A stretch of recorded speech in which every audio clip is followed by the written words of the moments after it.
Anteriormente, el señor Bennet había querido muchas veces ahorrar una cierta cantidad anual para mejorar el caudal de sus hijas y de su mujer, si ésta le sobrevivía, en vez de gastar todos sus ingresos, y ahora se arrepentía de no haberlo hecho. Esto le habría evitado a Lidia endeudarse con su tío por todo lo que ahora tenía que hacer por ella, tanto en lo referente a la honra como al dinero.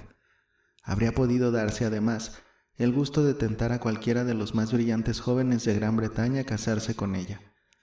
Estaba seriamente consternado de que por un asunto que tan pocas ventajas ofrecía para nadie, su cuñado tuviese que hacer tantos sacrificios y quería averiguar el importe de su donativo a fin de devolvérselo cuando le fuese posible. En los primeros tiempos del matrimonio del señor Bennet, se consideró que no había ninguna necesidad de hacer economía, pues se daba por descontado que nacería un hijo varón y que éste heredaría la hacienda al llegar a la edad conveniente, con lo que la viuda y las hijas quedarían aseguradas. Pero vinieron al mundo sucesivamente 5 hijas y el varón no aparecía. Años después del nacimiento de Lidia, la señora Bennet creía aún que llegaría el heredero, pero al fin se dio ya por vencida. Ahora era demasiado tarde para ahorrar. La señora Bennet no tenía ninguna aptitud para la economía y el amor de su marido a la independencia fue lo único que impidió que se excediesen en sus gastos.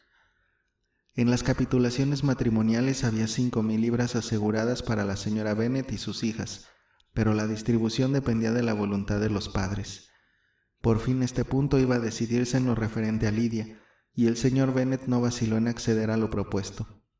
En términos de gratitud por la bondad de su cuñado, aunque expresados muy concisamente, confió al papel su aprobación a todo lo hecho y su deseo de cumplir los compromisos contraídos en su nombre. Nunca hubiera creído que Wickham consintiese en casarse con Lidia a costa de tan pocos inconvenientes como los que resultaban de aquel arreglo. 10 libras anuales era lo máximo que iba a perder al dar las 100 que debía entregarles, pues entre los gastos ordinarios fijos, el dinero suelto que le daba a Lidia y los continuos regalos en metálico que le hacía su madre, se iba en Lidia poco menos que aquella suma. Otra de las cosas que le sorprendieron gratamente fue que todo se hiciera con tan insignificante molestia para él, pues su principal deseo era siempre que le dejasen tranquilo. Pasado el primer arranque de ira que le motivó buscar a su hija, volvió, como era de esperar, a su habitual indolencia. Despachó pronto la carta. Eso sí, tardaba en emprender las cosas, pero era rápido en ejecutarlas. En la carta pedía más detalles acerca de lo que le adeudaba a su cuñado, pero estaba demasiado resentido con Lidia para enviarle ningún mensaje.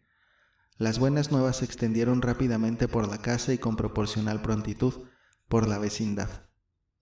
Cierto que hubiera dado más que hablar que Lidia Bennet hubiese venido a la ciudad, y que habría sido mejor aún si la hubiesen recluido en alguna granja distante, pero ya había bastante que charlar sobre su matrimonio, y los bien intencionados deseos de que fuese feliz que antes habían expresado las malévolas viejas de Meryton no perdieron más que un poco de su viveza en este cambio de circunstancias, pues con semejante marido se daba por segura la desgracia de Lidia. Hacía 15 días que la señora Bennet no bajaba de sus habitaciones, pero a fin de solemnizar tan faustos acontecimientos, volvió a ocupar radiante su sitio a la cabecera de la mesa. En su triunfo no había el más mínimo sentimiento de vergüenza. El matrimonio de una hija que constituyó el principal de sus anhelos desde que Jane tuvo 16 años, iba ahora a realizarse.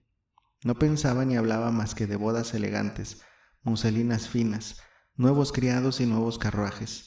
Estaba ocupadísima buscando en la vecindad una casa conveniente para la pareja, y sin saber ni considerar cuáles serían sus ingresos, rechazó muchas por falta de amplitud o de suntuosidad. Hay Park, decía, iría muy bien si los Goldings lo dejasen, o la casa de Stoke si el salón fuese mayor, pero Ashworth está demasiado lejos. Yo no podría resistir que viviese a 10 millas de distancia. En cuanto a la quinta de Purvis, los áticos son horribles. Su marido la dejaba hablar sin interrumpirla mientras los criados estaban delante, pero cuando se marcharon, le dijo: «Señora Bennet, antes de tomar ninguna de esas casas o todas ellas para tu hija, vamos a dejar las cosas claras. Hay en esta vecindad una casa donde nunca serán admitidos. No animaré el impudor de ninguno de los dos recibiéndolos en Longbourn». A esta declaración siguió una larga disputa, pero el señor Bennet se mantuvo firme. Se pasó de este punto a otro y la señora Bennet vio con asombro y horror que su marido no quería adelantar ni una guinea para comprar el traje de novia a su hija. Aseguró que no recibiría de él ninguna prueba de afecto en lo que a ese tema se refería.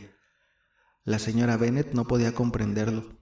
Era superior a las posibilidades de su imaginación que el rencor de su marido llegase hasta el punto de negar a su hija un privilegio sin el cual su matrimonio apenas parecería válido. Era más sensible a la desgracia de que su hija no tuviese vestido de novia que ponerse, que a la vergüenza de que se hubiese fugado y hubiese vivido con Wickham 15 días antes de que la boda se celebrara. Elizabeth se arrepentía más que nunca de haber comunicado a Darcy, empujada por el dolor del momento, la acción de su hermana, pues ya que la boda iba a cubrir el escándalo de la fuga, era de suponer que los ingratos preliminares serían ocultados a todos los que podían ignorarlos. No temía la indiscreción de Darcy. Pocas personas le inspiraban más confianza que él, pero le mortificaba que supiese la flaqueza de su hermana, y no por el temor de que le acarrease a ella ningún perjuicio, porque de todos modos el abismo que parecía mediar entre ambos era invencible. Aunque el matrimonio de Lidia se hubiese arreglado de la manera más honrosa, no se podía suponer que Darcy quisiera emparentar con una familia que a todos sus demás reparos iba a añadir ahora la alianza más íntima con el hombre que con tanta justicia Darcy despreciaba. Ante una cosa así era natural que Darcy retrocediera. El deseo de ganarse el afecto de Elizabeth, que ésta había adivinado en él en Derbyshire, no podía sobrevivir a semejante golpe. Elizabeth se sentía humillada, entristecida y llena de vagos remordimientos. Ansiaba su cariño cuando ya no podía esperar obtenerlo. Quería saber de él cuando ya no había la más mínima oportunidad de tener noticias suyas. Estaba convencida de que habría podido ser feliz con él, cuando era probable que no se volvieran a ver. Qué triunfo para él, pensaba, si supiera que las proposiciones que deseché con tanto orgullo hace solo 4 meses las recibiría ahora encantada. No dudaba que era generoso como el que más, pero mientras viviese, aquello tenía que constituir para él un triunfo. Empezó entonces a comprender que Darcy era exactamente, por su modo de ser y su talento, el hombre que más le habría convenido. El entendimiento y el carácter de Darcy, aunque no semejantes a los suyos, habrían colmado todos sus deseos. Su unión habría sido ventajosa para ambos, con la soltura y la viveza de ella. El temperamento de él se habría suavizado y habrían mejorado sus modales. Y el juicio, la cultura y el conocimiento del mundo que él poseía le habrían reportado a ella importantes beneficios. Pero ese matrimonio ideal ya no podría dar una lección a las admiradoras multitudes de lo que era la felicidad conyugal. La unión que iba a efectuarse en la familia de Elizabeth era muy diferente y excluía la posibilidad de la primera. No podían imaginar cómo se las arreglarían Wickham y Lidia para vivir con una pasable independencia, pero no le era difícil conjeturar lo poco estable que había de ser la felicidad de una pareja unida únicamente porque sus pasiones eran más fuertes que su virtud.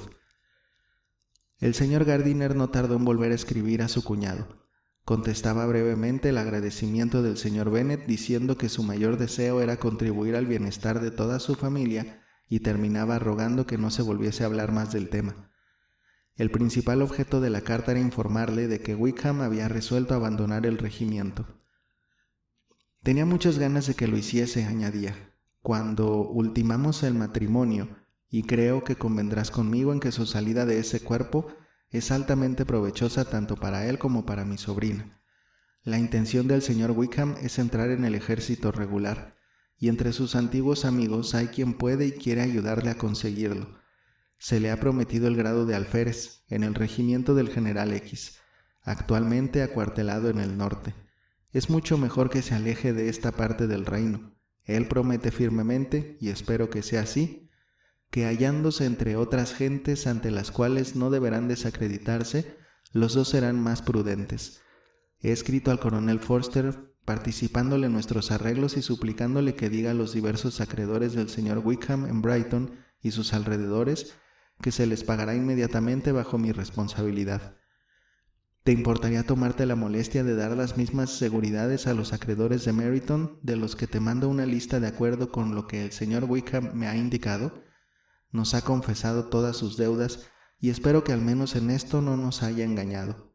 Haggerstone tiene ya instrucciones y dentro de una semana estará todo listo.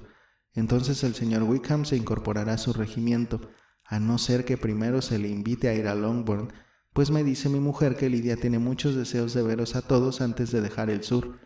Está muy bien y os ruega sumisamente que os acordéis de ella, su madre y tú.